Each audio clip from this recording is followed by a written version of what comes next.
Do you want to learn how to do your own pattern making? Well, here are all the essential tools that you will need to make your own patterns.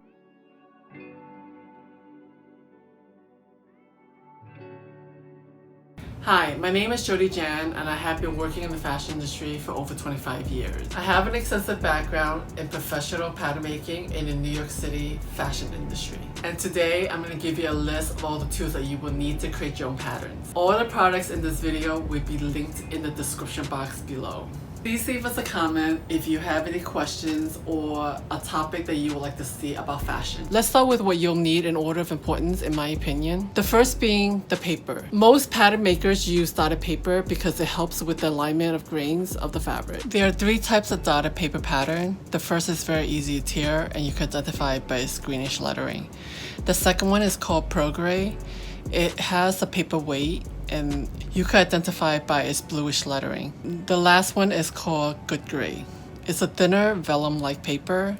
It's less likely to tear. The paper comes in 3 different widths. It's 36 inches, 45 inches, and 60 inches. If you want to save money, you could go with plotted paper and it doesn't have any lettering for guide. The second is pencils.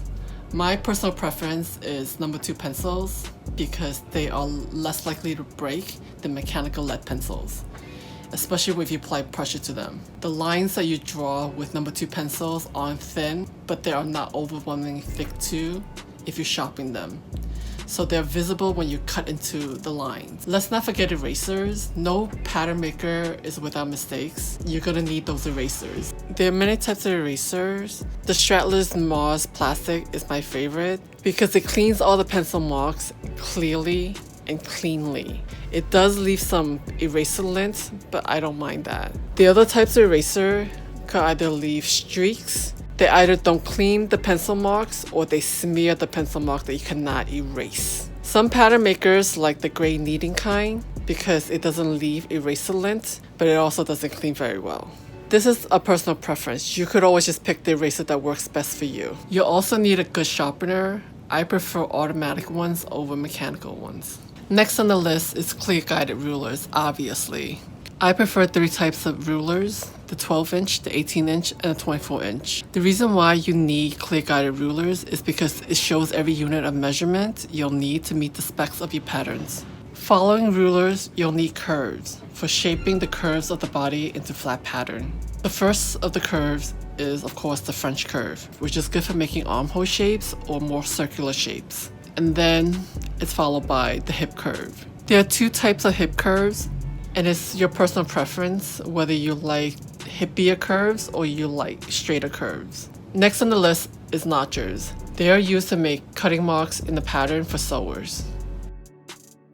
Next on the list, obviously, is paper scissors. You do not want to use your good fabric scissors to cut into paper. You'll ruin them.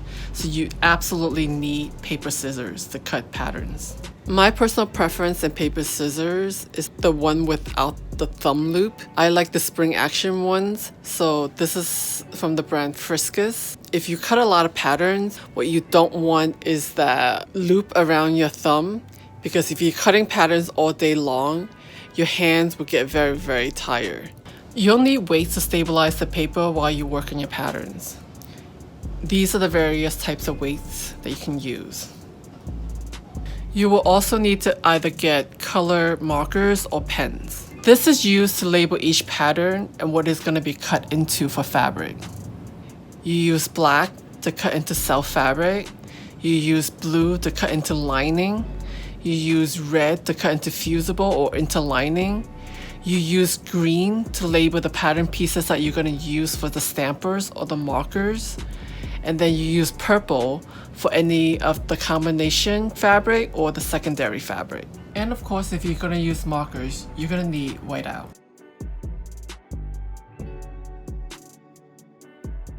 Then you're going to need a tracing wheel. This is good for tracing muslins into patterns. There are 2 types of tracing wheel. The regular one with short teeth to use with everyday fabric. The other one is needlepoint. So this is to use on finer fabric when you don't want to leave huge markings. Next on the list is the owl. This is for marking vanishing points and darts. using it for button placement, pocket placements, or anywhere that you need to put a punch hole. You're gonna need clear tape. Be sure to get the clear kind that you can write on. You're gonna need manila envelopes to put your pattern in. The standard size is 8 by 13, and these are just for patterns that do not have a lot of pieces or the pattern pieces aren't big. However, if you do make big patterns or you have a lot of pattern pieces in your pattern, then I suggest getting a bigger manila envelope that's 12 inches by 15.5 inches. You also need a measuring tape. This is to measure the width of the fabric that you'll be working with. Or if you're working off a garment or a mannequin. Or if you're working with prints where you need to make the repeats of a print onto a pattern. And before I give you the last thing that you'll need as a pattern maker, here are some honorable mentions that did not make it to the essentials list. Button placement tool,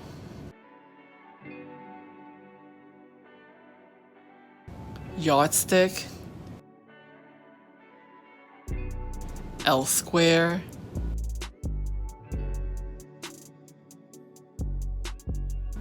tracing paper, slopers, rabbit hole punch, oak tack paper, stapler, draping pins, muslin, tailor's chalk,